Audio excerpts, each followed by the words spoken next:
You think you can sit there and mock a man's life work, Kimmel? You're nothing but a loudmouth with a cheap suit and cheaper jokes. Clint Eastwood's voice thundered across the studio, his eyes narrowing like a gunslinger's sizing. Up a target.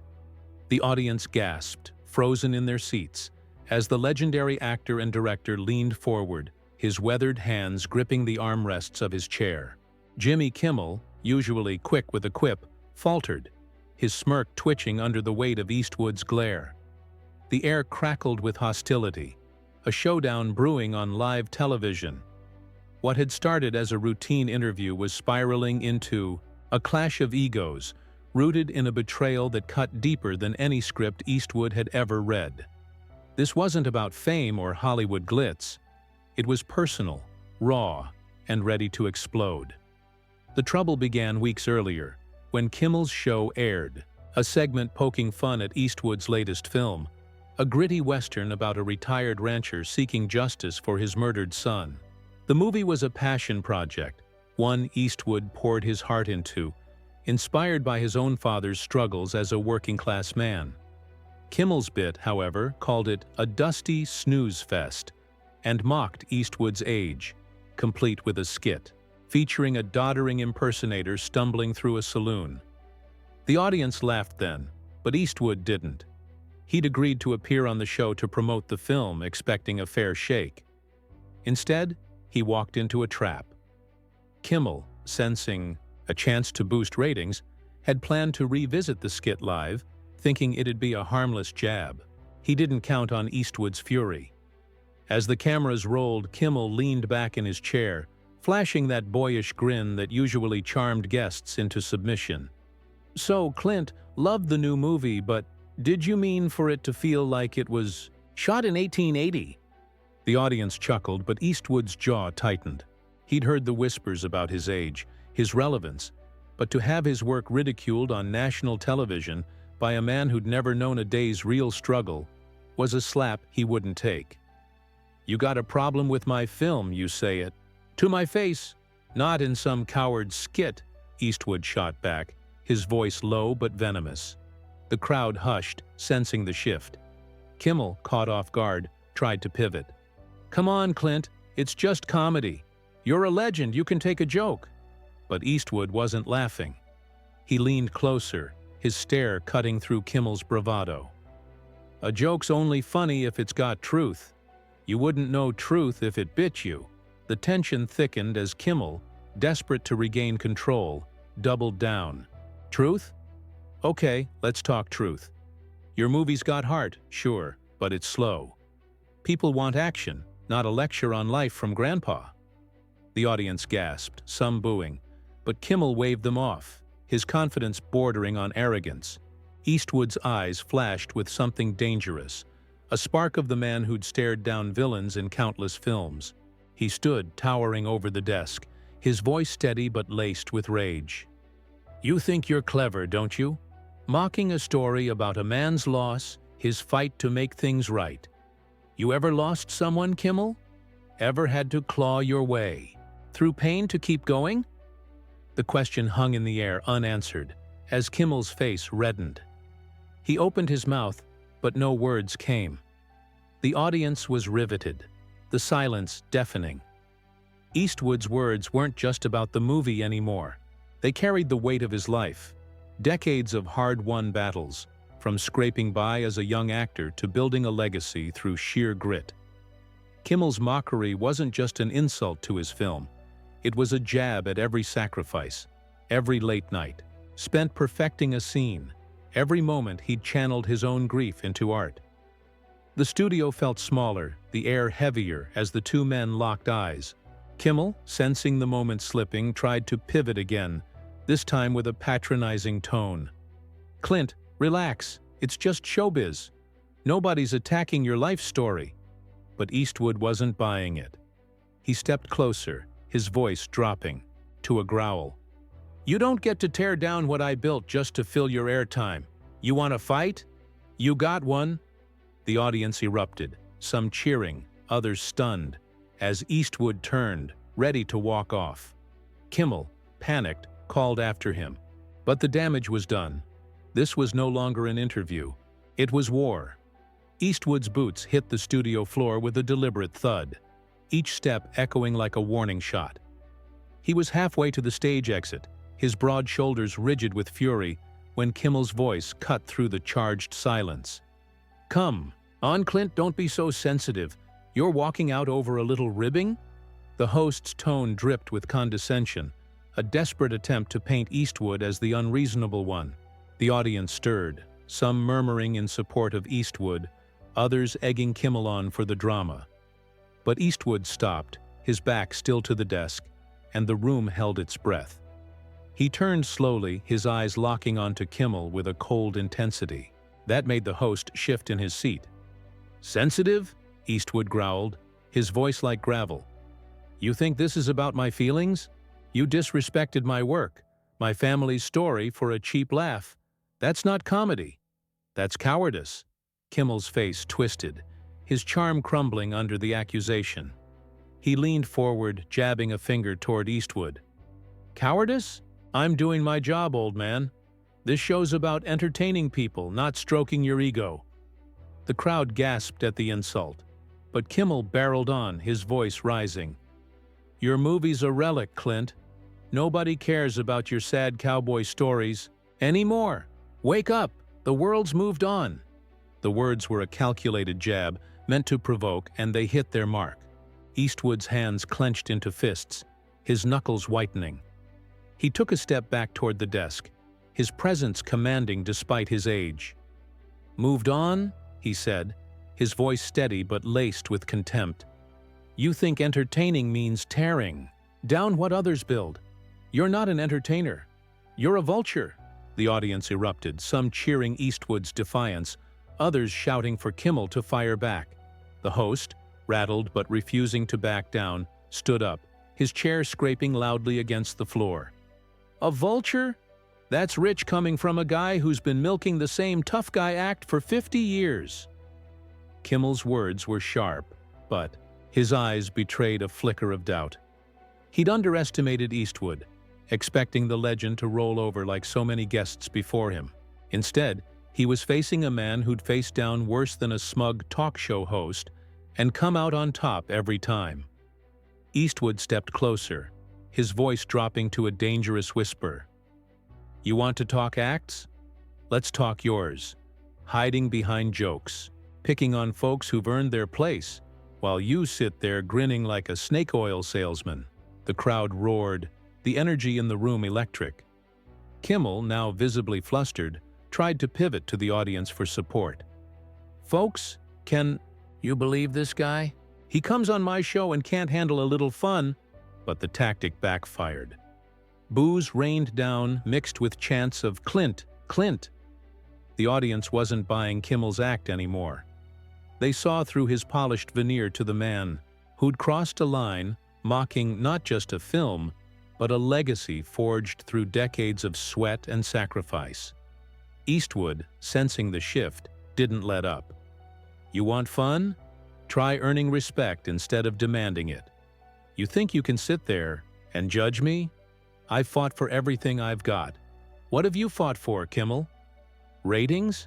The question landed like a punch, and for a moment, Kimmel was speechless, his mouth opening and closing like a fish out of water. The audience's cheers grew louder, fueling Eastwood's momentum. He wasn't just defending his movie now. He was defending every hard-working person who'd ever been belittled by someone too comfortable to understand real struggle. Kimmel, desperate to reclaim the narrative, leaned into the microphone. "You're out of touch, Clint. You're living in the past, and nobody wants to hear it." But Eastwood was done listening. He turned again, this time with purpose, his steps steady as he headed for the exit. "I don't need your stage to be heard," he said over his shoulder, his voice carrying the weight of finality. The crowd was on its feet, some clapping, others shouting encouragement, as Kimmel stood frozen, realizing too late he'd picked a fight he couldn't win. The studio doors loomed closer as Clint Eastwood's steady strides carried him toward freedom from Kimmel's smug arena. The audience's cheers swelled behind him, a wave of support that drowned out the host's faltering attempts to regain control. But Kimmel wasn't done. His voice cracked through the microphone, sharp and biting, like a man grasping at the last threads of his authority. "Go ahead, Clint, run away. You can't handle the truth about your washed-up career." The words were a low blow, meant to sting, and they did. Eastwood froze, one hand on the exit door, his shoulders tensing like a coiled spring. The crowd hushed, sensing the storm about to break. He turned, his face a mask of controlled rage, and the room felt smaller, the air thick with anticipation. "You call that truth?" Eastwood's voice was a low rumble, each word deliberate, cutting through Kimmel's bravado like a blade. He stepped back toward the stage, his eyes never leaving the host's. "Truth is getting up every day, working till your bones ache, building something real. You wouldn't know that. You just tear down what others make." The audience roared, their applause shaking the studio.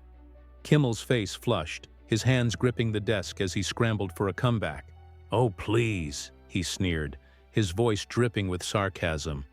"Spare us the sermon, preacher. Your movies are for old folks who can't let go of the past."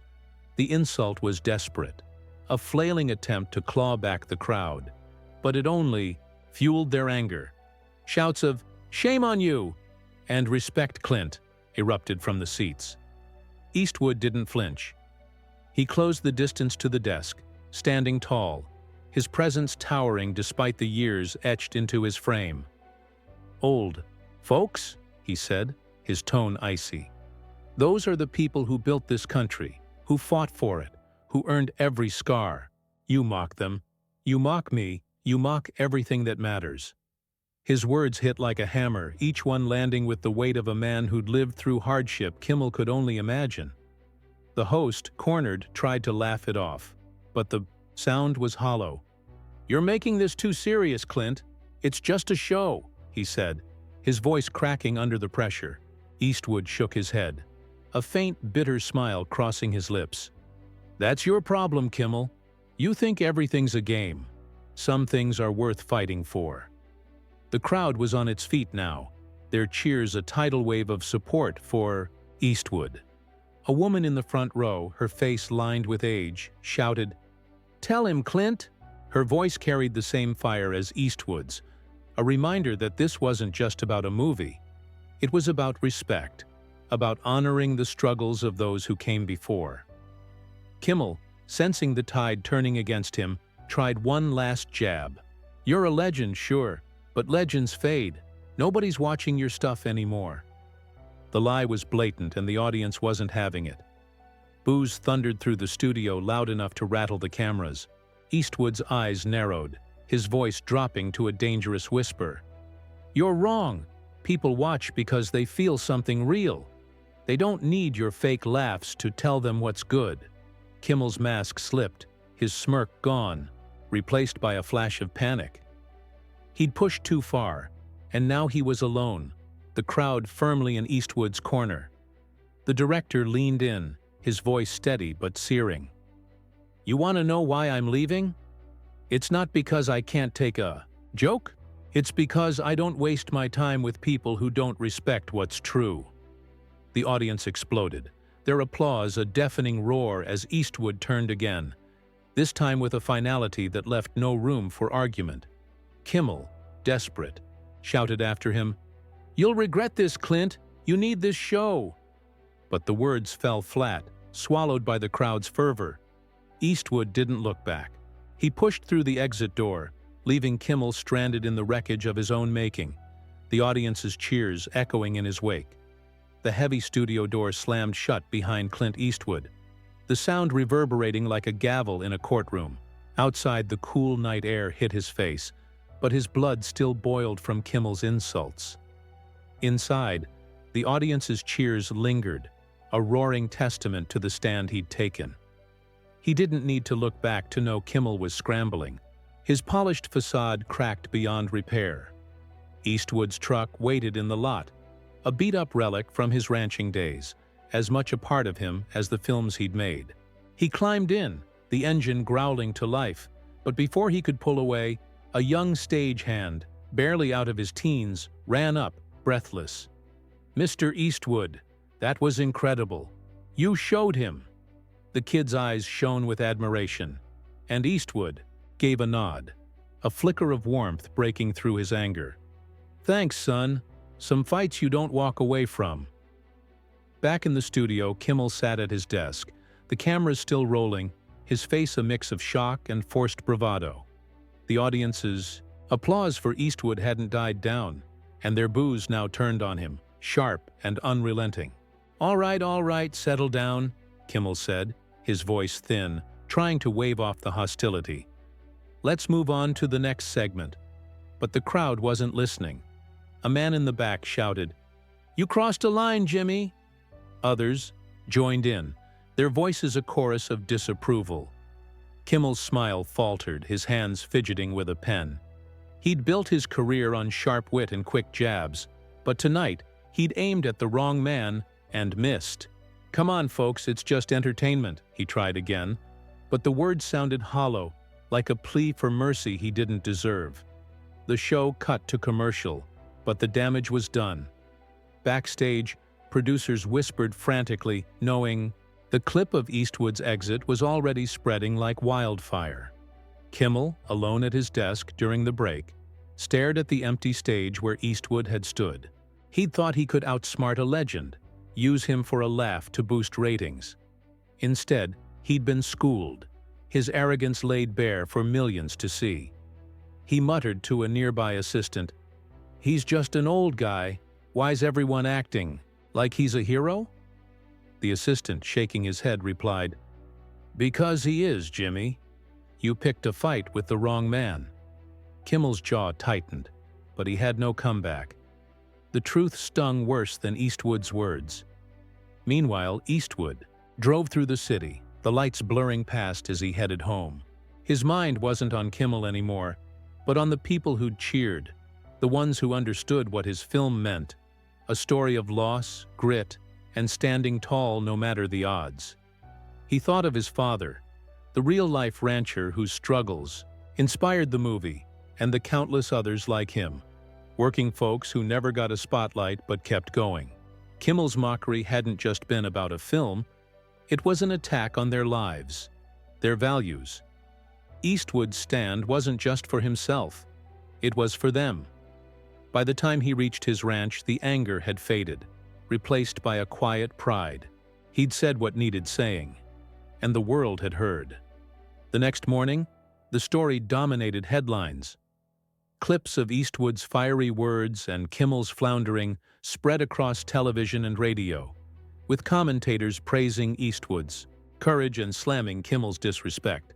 Fans flooded Eastwood's mailbox with letters, thanking him for defending not just his work, but the dignity of those who'd been belittled.